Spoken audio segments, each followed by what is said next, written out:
ఇద్దరికి కూడా డిఫరెన్స్ కూడా చెప్పి ఈరోజు ఎక్కడుంటారు ఎక్కడికో పోతారు.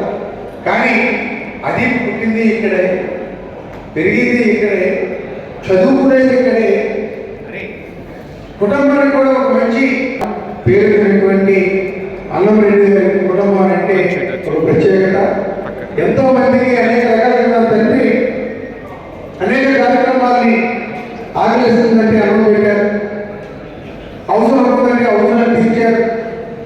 ఎప్పుడు ఎటువంటి కష్టం వచ్చినా ఆ పెద్ద దగ్గరికి వెళ్తే నా మనసులు కదా, నా ప్రాంతం కదా అని చెప్పి అందరికీ కూడా సాయపడేటువంటి గుణం కలిగినటువంటి ఆ అన్నంరెడ్డి అనేటువంటి కుటుంబంలో చూపుతున్నటువంటి అదీప్ రాజ్. ఇద్దరికి వ్యత్యాసం చెప్పండి. అదీప్ రాజ్ ఏ విధంగా ఉంటాడు, ఈ పంచగల రమేష్ ఏ విధంగా ఉంటాడు అనేటువంటిది చెప్పండి.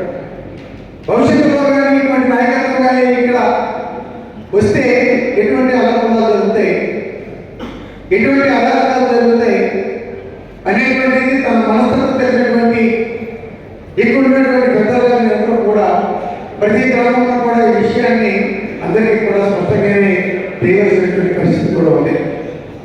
ఇక సీఎం రమేష్ గురించి కూడా ఇప్పటికే మీరు అనేక ప్రసార మాధ్యమాల్లో కూడా చూశారు.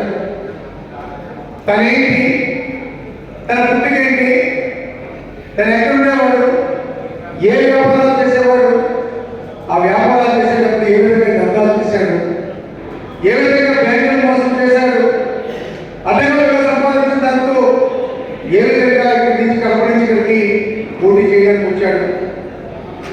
ఇక్కడ ప్రాంతాలకు సమస్యలు ఏమైనా తెలుసా, ఈ గ్రామాల పేరు తెలుసా, ఈ ప్రాంతంలో నాయకుల పేరు తెలుసా? కేవలం డబ్బు ఉందనేటువంటి అహంకారంతో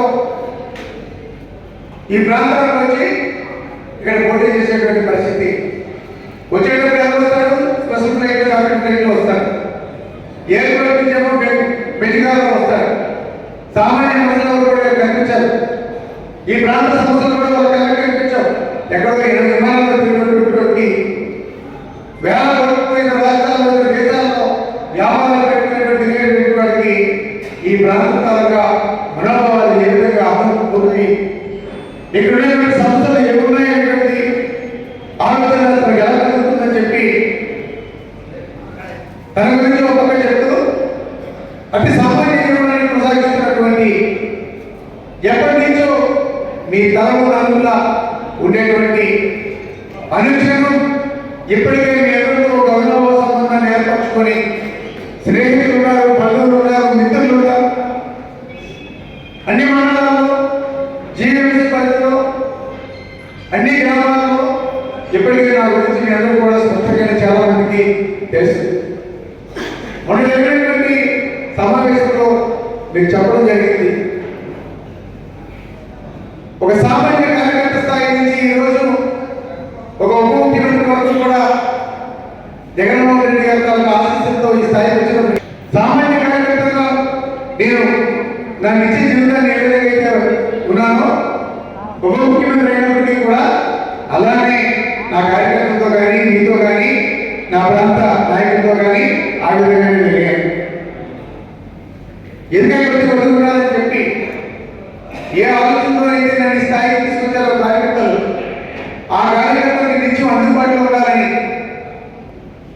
ఏదైతే ఏ అవసరం వచ్చారో పక్కన కూర్చోబెట్టుకుని ఒక టీలో వాళ్ళ పెట్టి వారి సంస్థలు విని చేయగలిగినంత చేసి ఏదైనా విధిగా